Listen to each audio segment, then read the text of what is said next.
నా పేరు సుధాకర్. నేను నెల్లూరు నుంచి వచ్చాను. అంటే ఈ మన మూఢ నమ్మకాల నిర్మూలన సంఘం సభ్యులు ఒక కుటుంబం లాగా ఉంటారు.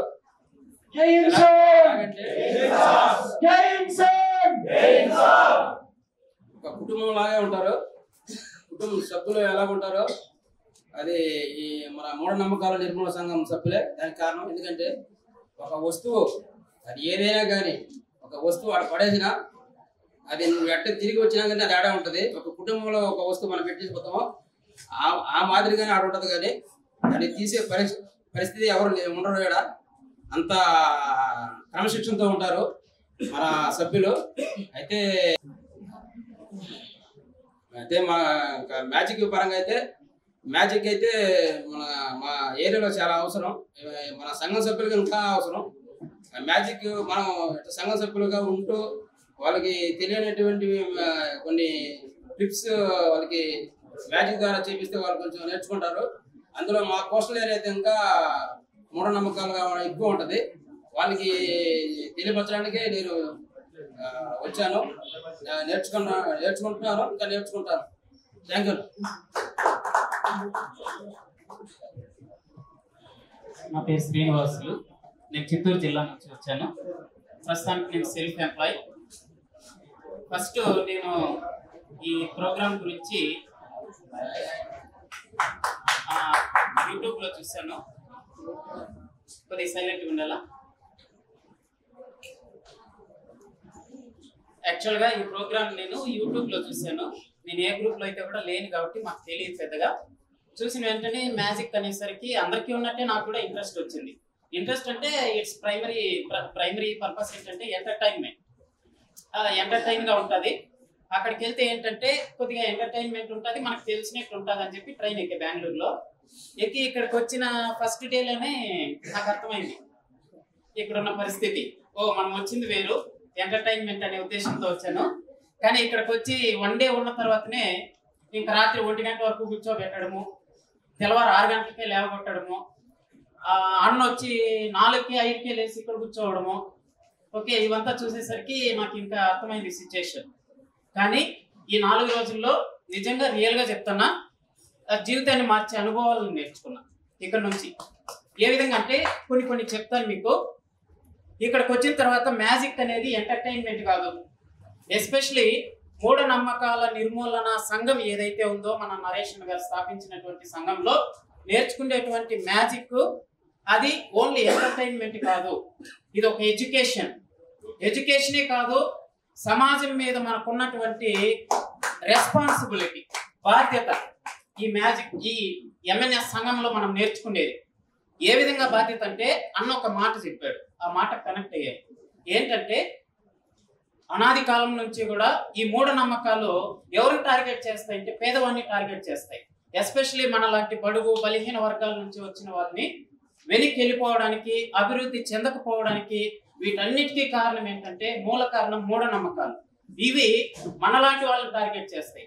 మరి ఆ మూఢనమ్మకాల్ని ఎవరు టార్గెట్ చేయాలంటే ఖచ్చితంగా మనలాంటి వాళ్ళు ఇలాంటి సంఘం తరఫున మనం టార్గెట్ చేయాలి. చెప్పాడు కదా అన్న, అంబానీని టార్గెట్ చేయవు, ఖచ్చితంగా మనలాంటి వాళ్ళని. కాబట్టి నేను ఆ పాయింట్కి కనెక్ట్ అయ్యి ఖచ్చితంగా దీన్ని మనం ఉపయోగించగలుగుతాం అని చెప్పి తెలుసుకున్నా. రెండో పాయింట్ ఏంటంటే మ్యాజిక్ జస్ట్ ట్రిక్ తెలిస్తే చాలు కదా, మనం చేసుకోవచ్చు కదా అనుకున్నా. కానీ ఇక్కడికి వచ్చిన తర్వాత ఏం తెలిసిందంటే మ్యాజిక్ అనేది ఓకే, ట్రిక్ అనేది 10% మాత్రమే.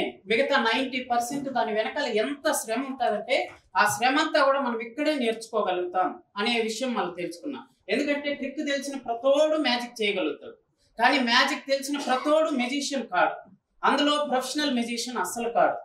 అందులో మనం ఏంటంటే సమాజం మీద ఒక బాధ్యతతో మెలగాలి. కాబట్టి ఎందుకంటే మూఢనమ్మకాల మీద ఒక గొప్ప అస్త్రం ఈ మ్యాజిక్ కాబట్టి మనం ఉపయోగించగలం. కాబట్టి మనం ఖచ్చితంగా ప్రొఫెషనల్ మ్యూజిషియన్స్ గా డెవలప్ కావాలి. కాబట్టి మనం ఈ ఎంఎన్ఎస్ సంఘంలో దాన్ని నేర్చుకోగలుగుతాం అనేటువంటి నమ్మకం వచ్చింది.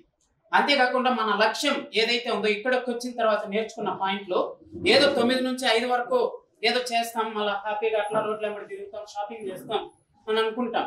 కానీ ఒక లక్ష్యం పెట్టుకున్న తర్వాత 9 నుంచి 5 కాదు, 10 కాదు, 1 గంట కాదు, 2 గంటలు కాదు, రాత్రి 2 గంటలు అయింది.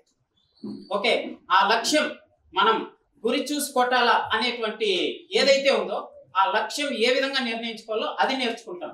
ఆ లక్ష్యాన్ని సాధించే క్రమంలో ఎలా హార్డ్ వర్క్ చేయాలో నేర్చుకున్నాం ఇక్కడ. ఓకే, తపన, అదొక తపనతో హార్డ్ వర్క్ చేయడం నేర్చుకున్నాం. ఆ హార్డ్ వర్క్ కోసం మనం పెట్టే డెడికేషన్ తెలుసుకున్నాం ఇక్కడ. అవునా కదా, మీరంతా గమనించారు లేదా? కాబట్టి లక్ష్యం తెలుసుకున్నాం, హార్డ్ వర్క్ ఎలా చేయాలో తెలుసుకున్నాం, దానికి పెట్టేటువంటి డెడికేషన్ ఏ విధంగా ఉండాలో తెలుసుకున్నాం. ఇవన్నీ కూడా ఇక్కడ మనం నేర్చుకున్నామని చెప్పడానికి నేను ఎంతో గర్వపడతాను. ఓకే, ఇంకొక పాయింట్ ఏంటంటే, ఓకే అంతే కదా, ఆ డెడికేషన్ పెడితేనే కదా మనకి ఆ ఎఫిషియన్సీ అనేది వస్తుంది. ఓకే, మనం ఎఫిషియన్సీ మనకు వచ్చిందంటే ఆటోమేటిక్గా ఏంటంటే సబ్జెక్ట్ మీద ప్రొఫిషియన్సీ వస్తుంది. ఓకే, ఆ ప్రొఫిషియన్సీ వచ్చింది అనుకోండి, సమాజంలో ఇమడగలిగేటువంటి సఫిషియన్సీ మనం తెలుసుకోగలుగుతాం. ఖచ్చితంగా సమాజంలో మనం ఇమడగలుగుతాం. కాబట్టి నేను బెంగళూరు నుంచి ఏ విధమైనటువంటి థాట్స్ తో వచ్చానో ఆ థాట్స్ అన్ని కూడా కంప్లీట్ గా నేను చేంజ్ చేసుకున్నాను. ఓకే, చార్వాకుల కాలం నుంచి, బుద్ధుల నుంచి వీళ్ళందరూ కూడా పోరాడుతున్నటువంటి ఏదైతే మూఢనమ్మకాల మీద ఏదైతే పోరాడుతున్నారో, చార్వాకుల కాలం నుంచి ఈ రోజు పై నరేష్ వరకు కూడా సమాజాన్ని పట్టి పీడిస్తున్నటువంటి ఈ మూఢనమ్మకాల మీద వీళ్ళందరూ పోరాడేటువంటి ఈ భాగంలో నేను కూడా భాగమైనందుకు నిజంగానే చాలా ఆనందంగా ఉన్నా. ఓకే, ఇప్పుడు వెళ్ళేటప్పుడు కూడా అంతకంటే ముందు ఒక పాయింట్ చెప్పాలా, నరేష్ అన్న ఇక్కడ చూసి నేర్చుకోవడం. అన్న ఇంకొక పాయింట్ చెప్పాడు, ఏంటంటే మనము విన్న, తెలుసుకున్న వీటన్నిటి వల్ల కాదు, ఓకే చూడటం ద్వారా చాలా నేర్చుకుంటామని చెప్పేసి ఇక్కడ అన్న ఫ్యామిలీ చూసిన తర్వాత నిజంగా మేడం గారికి, సిస్టర్ సుజాత మేడం గారికి ఖచ్చితంగా థ్యాంక్స్ చెప్పాలి. ఎందుకంటే తన భర్త ప్రయాణించేది ముళ్ళ ప్రయాణం అని తెలుసు, ఎన్నో ఆటుపోట్లు ఎదుర్కోవాలని తెలుసు. ఈ వయసులో ఉన్నటువంటి వాళ్ళు 10 రూపాయలు సంపాదిద్దాం, మిగిలిద్దాం మేడం అనుకుంటే ఒక 10 మందికి ట్యూషన్లు చెప్పి నెల నెల ఒక 10,000 ఎక్స్ట్రా సంపాదించుకొని మిగిలించుకుందాం, పిల్లలు పెట్టుకుందాం అనేటువంటి ఆలోచన ఉండొచ్చు లేడీస్ గా. కానీ అలాంటి ఆలోచన మేడంలో ఎప్పుడు కూడా నేను చూడలేదు. ఈ ఉన్నటువంటి 4 రోజుల్లో తన భర్త ప్రయాణంలోనే నా సంతోషం ఉంది అని చెప్పి 24 గంటలు సార్ చెప్పిన మాటలే వింటూ అదే పనిగా ఓకే మన కోసం తపన పడేటువంటి మేడం ప్రత్యేకంగా థ్యాంక్స్ చెప్తున్నా.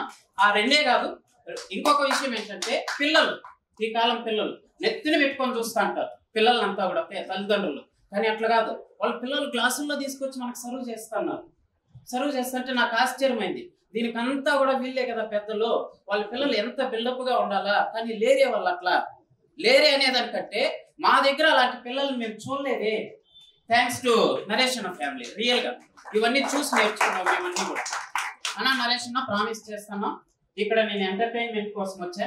ఓకే, ఎడ్యుకేషన్ తీసుకున్నా, అంతేకాదు ఈ సమాజాన్ని బాగుపరిచేటువంటి ఈ మూఢనమ్మకాలని ఏవైతే పారదోలాలని చెప్పి ఈ మ్యాజిక్ నేర్చుకున్నానో, ఈ నేర్చుకొని 10 మందికి సమాజంలో వీటి విషయాలు చెప్పి ఒక బాధ్యతాయుతమైన సిటిజన్ గా ఇక్కడ నుంచి పోతున్నా. Really thank you so much. జై కిసాన్ జై భీమ్ అందరికి. అన్నది సార్, నేను మీకు ఫస్ట్ టైం హైదరాబాద్లో కలిసాను లాక్డౌన్ తర్వాత, ఫస్ట్ మీటింగ్ అనుకుంటా. నేను మీకు కలిసింది అక్కడే. నాకు అంబేద్కర్ అంటే ఒక పేరైన ఒక వ్యక్తి అని మాత్రమే తెలుసు. కానీ మీరు చెప్పిన తర్వాత మీ మీటింగ్ లైవ్ మీటింగ్ విన్న తర్వాత నాకు అంబేద్కర్ అంటే ఎవరు, ఆయన మాకు ఏం చేసిరు, ఎస్టీ ఎస్సీ బీసీ వాళ్ళకి ఏం చేసిరు అని తెలుసుకున్నాను సార్. నాకు అప్పుడే తెలిసింది మూఢనమ్మకాలు అంటే ఏంటి, మూఢనమ్మకాల వల్ల ప్రజలు ఎంత బాధపడుతున్నారు అనేది అప్పుడే తెలుసుకున్నాను. ఆ తర్వాత మీకు నెక్స్ట్ టైం నేను వేరే విలేజ్ దగ్గర కలిసాను లైవ్ మీటింగ్కి. అదే సెకండ్ టైం, ఇది థర్డ్ టైం సార్ మిమ్మల్ని చూడడానికి. నేను ఇక్కడికి మ్యాజిక్ అని క్లాసెస్ మా డాడీ చెప్పారు, నేను ఇట్లా మ్యాజిక్ క్లాసెస్ ఉన్నాయి పోతావారా అని చెప్పేసి. అప్పుడే వెళ్తా అని చెప్పాను. నాకు మ్యాజిక్ అంటే జస్ట్ ఒక ఎంటర్టైన్మెంట్ గురించి, నేను ఎంటర్టైన్మెంట్ గురించే వచ్చాను. నేను ఫస్ట్ ఇయర్ చదువుతున్నాను, హాస్టల్లో ఉంటాను. హాస్టల్లో బయట సోషల్ మీడియా గురించి ఏం తెలియదు. 4 days ఎంటర్టైన్మెంట్ నుంచి రావచ్చు కదా, ఎంటర్టైన్మెంట్ అయిపోయిందని చెప్పి కాన్సెప్ట్తోనే వచ్చాను. కానీ ఇక్కడికి వచ్చాక చాలా నేర్చుకున్నాను డిసిప్లిన్గా. మీరు డిసిప్లిన్గా చెప్పారు, మార్నింగ్ 6 to 5 to 6 వరకు, 6 to 7 టైం పీరియడ్ పెట్టి వాళ్ళకి సపరేట్గా ఒక కొంచెం బుక్, వేరే ఒక్కొక్క బుక్ ఒక్కొక్క లెవెల్ ఒక్కొక్క టైం వరకు ఒక్కొక్క బుక్ ఇచ్చి వాళ్ళకి ఒక టైం టేబుల్ చెప్పేసి వాళ్ళకి చెప్పారు. అక్కడ చాలా నేర్చుకున్నాను సార్ నేను దాని గురించి. మ్యాజిక్ కూడా చాలా నేర్చుకున్నాను. ఈ 4 days అసలు టైము, అసలు 4 days ఏందనేది కూడా టైం తెలియలేదు. అసలు 3 times విన్నాం కదా అని చెప్పి గుర్తు కూడా లేదు. అసలు 4 days టైము ఏం చేసాము, అసలు మొత్తం మ్యాజిక్ ప్రిపరేషన్ ప్రాక్టీసే చేసాము. దీని గురించి నేను చెప్పేది ఏంటంటే, ఈ మ్యాజిక్ నేర్చుకున్నాను సార్. నేను మీరు చెప్పిన దాంట్లో 20% నేర్చుకున్నాను. ఈ ఖచ్చితంగా మా కాలేజీలో చేసి మూఢనమ్మకాల గురించి ప్రతి ఒక్కరికి ఎక్స్ప్లెయిన్ చేశాను. ఈ మూఢనమ్మకాలు కాదు, జస్ట్ ఇది వెనక సైన్స్ ఉంది అనేది మాత్రం ఖచ్చితంగా నేను చెప్తాను. నాకు ఎక్స్పీరియన్స్ ఏంటంటే ఈవినింగ్ టైంలో మా మదర్కి నేను గోర్లు కట్ చేసుకోవద్దు, గోర్లు కట్ చేస్తే కట్ చేయదు అని చెప్తాడు. ఇది ఎందుకు అని క్వశ్చన్ వేస్తే నాకు ఇప్పటివరకు ఆన్సర్ తెలియదు. వీడికి వచ్చినాక నాకు ఆన్సర్ తెలిసింది. 2-3 అన్న వాళ్ళు ఒక అక్క కూడా చెప్పింది, ప్రియాంక కూడా చెప్పింది. అప్పుడు పాతకాలంలో చీకటి అయితే బ్లేడ్తో కట్ చేస్తారు కాబట్టి మనకి నేల్స్ కట్ అవుతాయి అని చెప్పి కట్ చేయలేరు అన్నారు. కానీ దానికి ఆన్సర్ మా మదర్కి అడిగితే ఇప్పటివరకు నాకు చెప్పలేదు. నాకు మా పేరెంట్స్ చెప్పారు, నేను నీకు చెప్తున్నావు, నువ్వు అంతే కంటిన్యూ, నాకు దాని గురించి తెలియదు అని చెప్పింది. దాని ఆన్సర్ ఇక్కడికి వచ్చినాక తెలుసుకున్నాను సార్. దీని గురించి నేను చెప్పేది ఏంటంటే ఏ మ్యాజిక్ అయినా సరే, ఎవరైనా మాయ చేసే మంత్రాలు ఎవరికి శక్తులు లేవు, ఏది లేదు. అందరూ ఒక దాన్ని సైన్సే ఉంటుంది దాని ప్రతి ఒక్క దాన్ని. ఇంకా థ్యాంక్ యూ.